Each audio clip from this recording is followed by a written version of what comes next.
Halo guys, kami dari kelompok 6.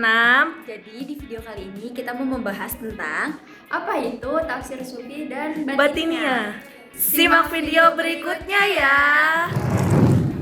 Jadi pembahasan yang pertama, kita akan membahas apa itu definisi tafsir sufi dan batinia.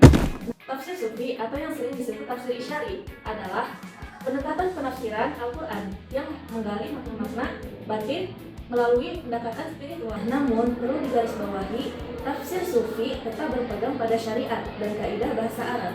Jadi tidak asal tafsir tetapi melalui proses spiritual yang terarah. Pembahasan berikutnya, definisi batinia. Azab batinia ini lebih ekstrem dalam mendahulukan makna batin, sedangkan makna lahir sering ditakluk atau bahkan dikesampingkan. Nah, aliran ini sering dikaitkan dengan kelompok Ismailiyah yang menyatakan bahwa makna batin dan diketahui oleh Allah yang berbeda. Otoritas penafsiran sangat terpusat dan ini menuai banyak kritik dari ulama Ahlussunnah karena dianggap menyimpang dari koridor syariat. Selanjutnya, ada sejarah singkat tafsir sufi. Nah, tafsir sufi ini dimulai sejak masa sahabat dan tabi'in, seperti Ali bin Abi Thalib, Ibnu Abbas, dan Hasan al-Basri. Tokoh awal yang sangat berpengaruh adalah Sahal al-Tustari. Memasuki periode klasik, muncul tokoh-tokoh besar seperti Al-Qushayri, As-Sulami, dan Al-Ghazali yang mendokumentasikan tafsir isyari secara sistematis. Nah, puncak kejayaan ada pada Ibnu Arabi dengan konsep wahdatul wujud yang sangat memengaruhi dunia tasawuf. Kemudian di sini aku akan bahas tentang pembahasan kedua mengenai apa itu pengaruh dari mazhab tafsir sufi dan mazhab tafsir batinia. Nah, tapi yang pertama-tama kita harus mengetahui, tadi kan sudah dijelaskan sama Afisha tentang definisi mazhab tafsir sufi itu apa. Nah, jadi sekarang itu tentang pengaruh. Jadi pengaruh di sini itu tetap mengajarkan kita bagaimana menjalankan syariat dengan sungguh-sungguh. Jadi kalau tafsir sufi itu lebih mengarah bagaimana kita membersihkan diri itu tadi dengan melakukan perkara-perkara yang ada. Jadi ini proses dari bertahap, dari taubat dulu, sabar, tawakal sampai makrifat mengenal Allah.